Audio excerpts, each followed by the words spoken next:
Tonight we're finding that the pandemic is causing unexpected new problems at some schools. More parents are deciding not to have their kids ride the bus. That's causing backups, and now buses are driving in lanes they don't belong in. One school having this issue is Cedar Springs Elementary School. That's in House Springs in Jefferson County.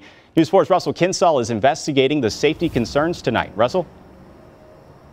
Corey, take a look. Cedar Springs Elementary School could use a sign like the one in the upper right. Restricted parking, buses only. Whether it's because of a bus driver shortage or more parents wanting to drop off and pick up and just not have their kids ride the bus, they've got a situation at the school where bus drivers are forced to drive in the wrong lane to get to the school. No, not a good thing at all. Dennis Pyatt lives in the neighborhood behind Cedar Springs Elementary School in House Springs. Notice how the road leading to both is only 2 lanes, no shoulders. Pyatt documented what happens sometimes when parents line up to pick up their children before all the buses arrive. The buses are forced to drive around them in the wrong lane to get to the school.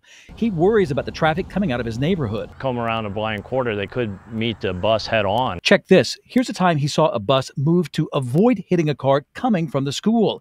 Once Pyatt pulled out of his neighborhood and came face to face with a car in his lane. I've encountered a vehicle once in my lane and had to take evasive actions and going into the ditch to avoid a head-on collision with that car. Dr. Desi Kirchhofer is superintendent of the Northwest R7 School District. Now that we have more kids in the buildings too back this year, we have more parents that are dropping off and picking up. So kind of creates a traffic flow problem. If not for a bus driver shortage, they might be able to get buses to the school earlier.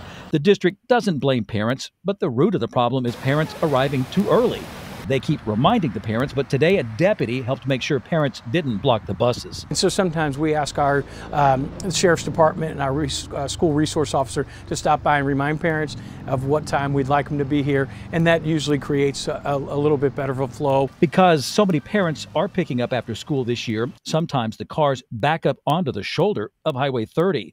There have been ongoing discussions to try to find a solution. We all need to work together on this to come up with a resolution to what's safe for everybody. So far, there are no reports of any accidents, and the superintendent tells me he is working on some potential solutions. Russell Kinsall, News 4.